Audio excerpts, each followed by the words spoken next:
Journey very special అండి. ఎందుకంటే నాకు నా ఫ్యామిలీ ఎంత సపోర్ట్ చేసినా చూశాను. అండ్ ఫ్యామిలీ పక్కన పెడితే నాకు కళ్యాణ్ గారి వెరీ స్పెషల్ టు మీ అండి. ఎందుకంటే నాకు ఒక ప్రాపర్ గైడెన్స్, ప్రాపర్ ఛానల్ చూపించాను కదా. ఈ పర్టికులర్ ప్లేస్ వెళ్తే నువ్వు యాక్టింగ్ కోర్స్ చేయొచ్చు అని మూడు చోట్ల పంపించాను. ఒకటి వైజాగ్ సత్యనారాయణ గారి దగ్గర, తర్వాత బాంబే బ్యారిజాన్ గారి దగ్గర, తర్వాత హైదరాబాద్లో అర్ణబ్ విశ్వ గారి దగ్గర పంపించాను. సో ఒక పర్టికులర్ ట్రైనింగ్ అయితే ఇచ్చాను. నేను అలాగే నన్ను గైడ్ చేసుకుని వచ్చాను. ఈ పర్టికులర్ మాస్టర్స్ నేర్చుకో అండ్ అలాగే ఈ పర్టికులర్ డాన్స్ ఫామ్ నేర్చుకో అని చెప్పి నన్ను ప్రాపర్ గైడ్ చేశాను. అంటే ఆయనకి ఎలాగైతే మిస్ అయిందో ఆ గైడెన్స్, ఆయనకి ఎలాగైతే దొరికిన తర్వాత పెద్దమైన తర్వాత అదే గైడెన్స్ నాకు ఇచ్చారు. So I'm very grateful for the fact. And ఈ 10 yearsలో ఐ లెర్న్డ్ అలాట్ అండి. More than anything the learning experience I have is very very very important for me.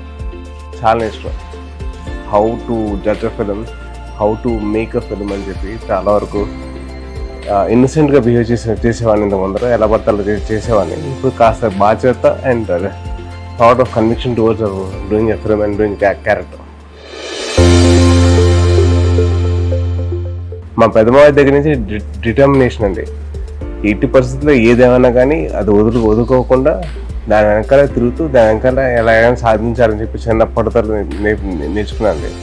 మా కళ్యాణమావి దగ్గర కమిట్మెంట్, ఒక పని తీసుకున్నామంటే దాని తగ్గట్టు దాని మీద అవసరమైన కమిట్మెంట్ తీసుకొని దాని తగ్గట్టు మేము పనిచేసాను. సో ఆ కమిట్మెంట్ అనేది మా కళ్యాణమావి నేర్పించారు. అండ్ మా మా దగ్గర అయితే నవ్వు, అంటే ఏ సిచ్యువేషన్ వచ్చినా కానీ ఎలాగైనా కానీ నవ్వుతూ ఎదిరించు, ఎలాగైనా నవ్వుతూ హ్యాపీగా చూసుకో, అది ఎలాంటి సిచ్యువేషన్ అసలు ఈజీ అయిపోతుందని చెప్పి. సో ఇన్ దట్ వే ఇలాంటి మా ముగ్గురు నన్ను గైడ్ చేశారు. బేసిక్లీ నాకు చిన్నప్పటి నుంచి ఆయన దగ్గర పెరిగానండి. ఆల్మోస్ట్ నాకు మా మదర్ మార్కెట్కి వెళ్ళినా, మా మదర్ డ్యాన్స్ క్లాస్కి వెళ్ళినా, మా మమ్మీ నన్ను కళ్యాణమావి దగ్గర పెట్టేసి వెళ్ళిపోయేది. సో ఆయన నాకు దగ్గర నుంచి నాకు నేర్పించిన చదువు దగ్గర నుంచి పక్కన పెడితే how to not to give up అండి. అంటే చిన్నప్పుడు ఒక చిన్న ఎగ్జాంపుల్ అండి. నేను చిన్నప్పుడు టెన్నిస్ ఆడేవాడిని. టెన్నిస్ ఆడినప్పుడు ఒక టోర్నమెంట్లో ఓడిపోయాను. దిగులుగా ఇంటికి వచ్చాను. ఏరా ఏమైంది అన్నాడు. మా ఇలా టెన్నిస్ టోర్నమెంట్లో ఆడాను, ఓడిపోయానంటే నేను నెక్స్ట్ టోర్నమెంట్ ఆడను, అసలు నాకు చిరాకు వచ్చేసాను, అసలు టెన్నిస్ ఎవరు ఆడతారు అని చెప్పి నేను కోపడ్డా. అరే నాన్న అలా కోపడకు, టోర్నమెంట్ ట్రై చేయి, try to give your best, ఏది వచ్చినా కానీ తీసుకో. సో అలాగా సరే అని చెప్పి మా అయ్య చెప్తారని చెప్పి సరే అని వెళ్ళిపోయా. వెళ్ళిన తర్వాత టోర్నమెంట్ గెలిచాను. పరిగెత్తుకుంటే వెనక్కి వస్తే నన్ను ఎత్తుకొని ముందు పెట్టారు. సో అది మైండ్ ఉండిపోయింది, అంటే నాట్ టు గివ్ అప్. ఎట్టి పరిస్థితుల్లో ఏది వచ్చినా కానీ ఎదుర్కో, సమర్థవంతంగా ఎదుర్కో అండ్ ఎలాగైనా నువ్వు సాధిస్తావు. సో అలాగే నాకు అదే ఇన్సిడెంట్ నేను రీక్రియేట్ చేశాను. మా మాయ గెలిచిన తర్వాత నేను అలాగే వెళ్ళి ఎత్తుకొని ముద్దు పెట్టాను. సో అది చిన్నప్పుడు చైల్డ్హుడ్ మెమరీ రీక్రియేషన్ అన్నమాట.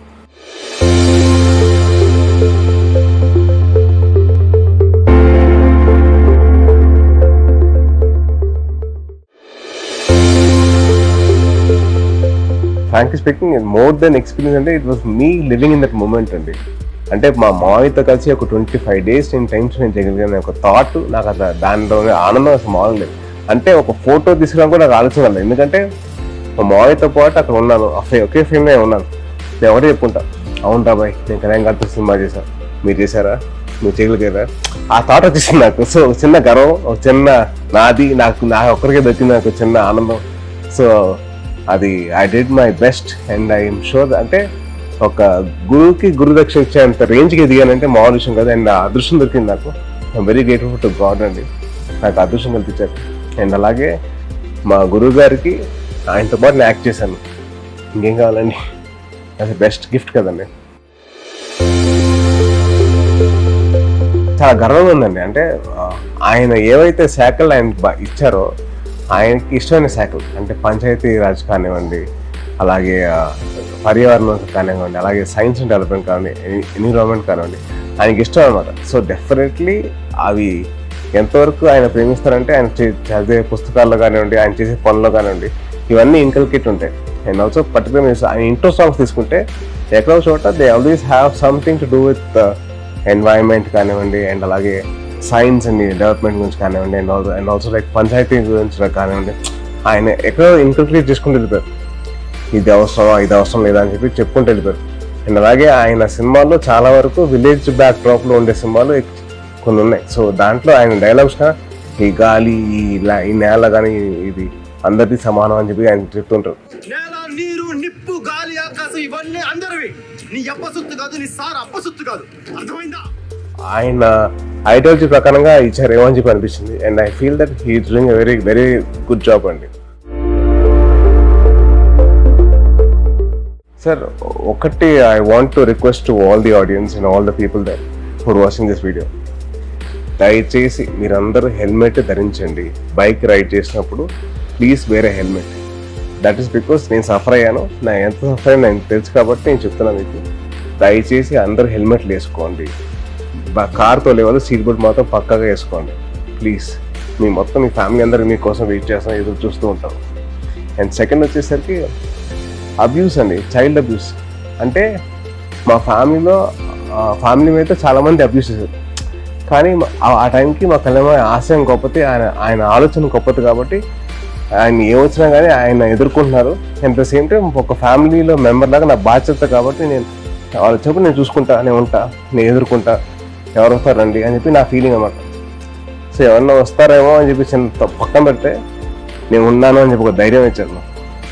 So at the same time చిన్నపిల్లల మీద జోకులు ఏంటండి, చిన్నపిల్లల మీద అబ్యూస్ చేయడం ఏంటి, ఎంత దారుణంగా ఉంటుంది. అంటే ఒక పేరెంట్కి అర్థమవుతుంది ఆ బాధ. మా ఫ్యామిలీలో అయింది కాబట్టి నాకు ఆ బాధ అర్థమైంది. ఇప్పుడు చిన్న పాప మీద కమెంట్ చేసేవాడు, నేను ఎందుకు రియాక్ట్ అయ్యానంటే ఆ బాధ నాకు తెలుసు.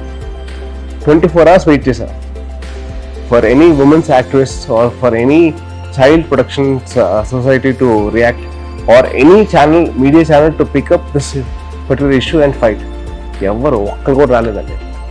అంటే ఏముంది జోకే కదా అని చెప్పి అందరూ అనుకుంటారు, బట్ అన్నిటినీ ఈజీగా చేస్తారు and making it very normalise చేస్తారు. Joke is child abuse is something which is not even a funny thing or a joke. It's a very serious offence. And I really want the internet users or the mobile users to actually have the thought of actually being responsible about their words or their actions. అంటే వాళ్ళు ఏది పడితే అది మాట్లాడడం correct కాదు. చాలా బాధ్యతగా వాళ్ళు వాడాలి నెట్.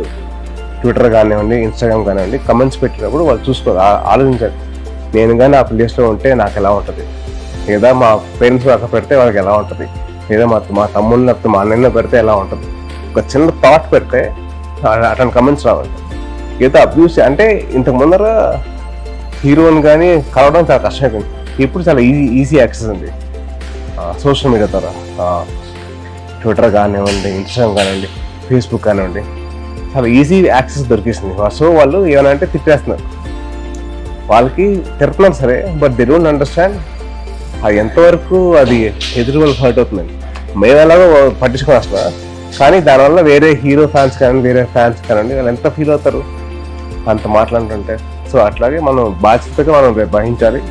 నేను అట్లాగే మన అబ్యూస్ తగ్గించాలి. అదేం చేయాలంటే అదే ప్లేస్లో మిమ్మల్ని కానీ, మీ పేరెంట్స్ కానీ, మీ అన్న చెల్లెలు కానీ, మీ అక్క తమ్ముల్ని కానీ మీరు ఊహించుకుంటే మీరు ఆ మాట అంటారు. ఒక చిన్న బేసిక్ థాట్ పెడితే మీరు అటువంటి మాటలు మాట్లాడరు. So my only request is, మీ అనే ముందర మీరు ఎందుకు అంటున్నారో ఒకసారి ఆలోచించి మీరు అనండి, పర్లేదు.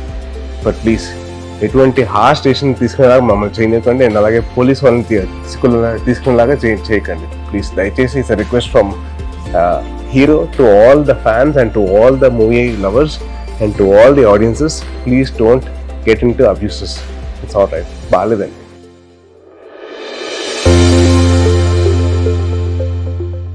నాకేంటంటే మళ్ళీ స్టార్ట్ చేసిన జర్నీ, మళ్ళీ కొత్త టీం వచ్చింది, కొత్త సినిమా చేస్తున్నాం. సో డెఫినెట్లీ ఆడియన్స్ అందరినీ చాలా మిస్ప్రైజ్ చేయని చెప్పి ఆలోచిస్తున్నాం. సో డెఫినెట్లీ ఒకటి ఏంటంటే వాళ్ళందరూ చాలా గర్వంగా ఫీల్ అయ్యే సినిమా చేస్తాం. తెలుగు సినిమా ప్రేక్షకులందరూ చాలా గర్వంగా ఫీల్ అవుతారు. అది నా ప్రామిస్ అండి, ఫర్ షూర్.